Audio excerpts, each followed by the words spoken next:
Saudara-saudara yang terkasih di dalam Tuhan, kebenaran hari ini berjudul kelimpahan. Banyak orang berpikir kalau menjadi anak Allah, maka segala kebutuhan hidup jasmaninya akan mudah dipenuhi.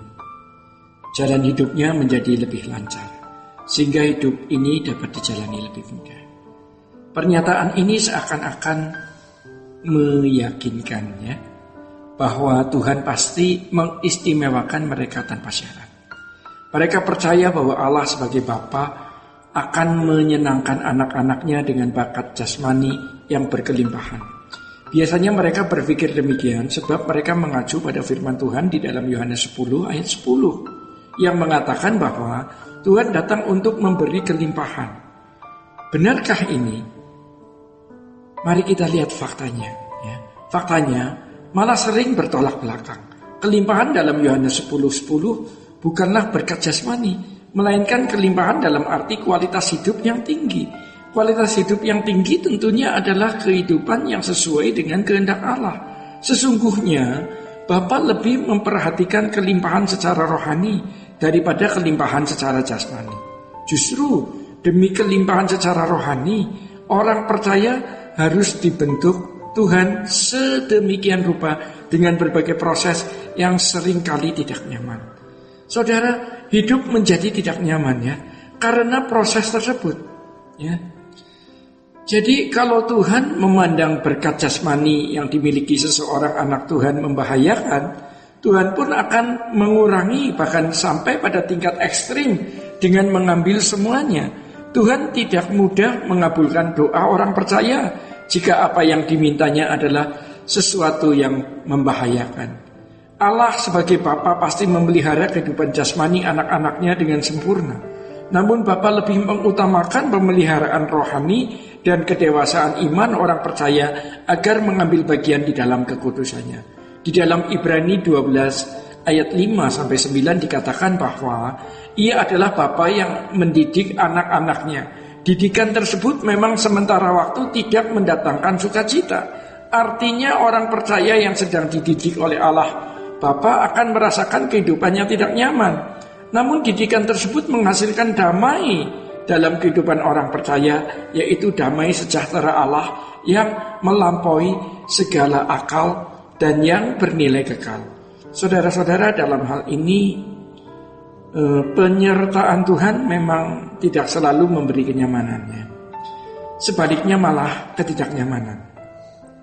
Hal itu terjadi karena kehadirannya dalam hidup orang percaya adalah untuk mendidik, mendewasakan, dan menyempurnakan agar orang percaya dikembalikan ke rancangan semula Allah.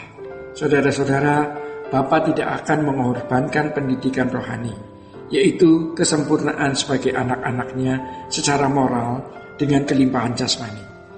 Banyak pembicara di mimbar mengesankan bahwa Bapa mau berperkara dengan umatnya berkenaan dengan pemenuhan kebutuhan jasmani.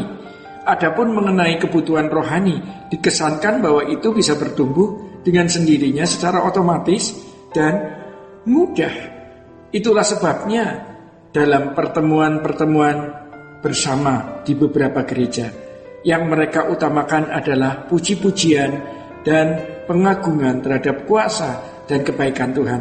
Dengan dilakukannya hal itu, mereka meyakini bahwa kuasa dan berkat Tuhan dicurahkan. Tentu maksudnya adalah berkat jasmani. Jadi para pemimpin rohani seakan-akan memiliki kuasa untuk menarik berkat Tuhan dari surga. Mereka beranggapan bahwa Tuhan hanya akan melimpahkan berkatnya melalui hamba-hamba Tuhan. Harus dipahami bahwa kelimpahan jasmani hanyalah sementara. Tetapi kedewasaan rohani di mana orang percaya mengambil bagian dalam kekudusannya merupakan hal yang abadi, yang tidak terbeli dengan apapun. Jadi saudara-saudara, oleh sebab itu sangatlah keliru kalau diajarkan bahwa Bapa memperhatikan pemenuhan kebutuhan jasmani tetapi tidak memperhatikan pendewasaan rohani. Justru sebaliknya, Bapa akan sangat memperhatikan kedewasaan rohani lebih dari pemenuhan kebutuhan jasmani. Bila perlu, Bapa akan mengorbankan pemenuhan kebutuhan jasmani demi kedewasaan rohani orang percaya. Dalam hal ini, pemeliharaan Allah Bapa lebih terfokus kepada kehidupan rohani. Saudara-saudara, oleh sebab itu ya, kelimpahan dalam kehidupan orang percaya yang telah dimerdekakan oleh Tuhan dengan darahnya hendaknya tidak dipahami sebagai kelimpahan secara jasmani. Jika kelimpahan di dalam Tuhan dipahami sebagai kelimpahan jasmani, banyak orang yang dapat mencapai hal tersebut tanpa Tuhan. Sebab sudah pasti kelimpahan yang Tuhan maksudkan bukanlah kelimpahan secara materi. Saudara-saudara, kelimpahan yang Tuhan maksudkan adalah kelimpahan dalam hal kualitas karakter sesuai kehendak Bapa.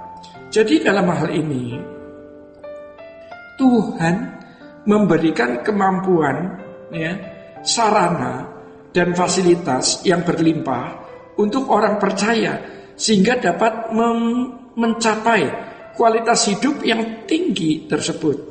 Allah bekerja menghadirkan segala perkara dalam kehidupan orang percaya untuk menyempurnakannya.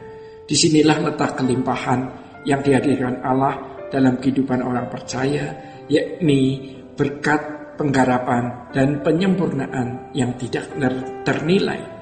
Berkat penggarapan dan penyempurnaan ini merupakan bagian tidak terpisahkan dari kemerdekaan yang Tuhan berikan kepada orang percaya. Melalui penggarapan dan penyempurnaan tersebut, Tuhan mengembalikan manusia pada rancangannya semula. Saudara-saudara, Tuhan memberkati. Sola Gracia.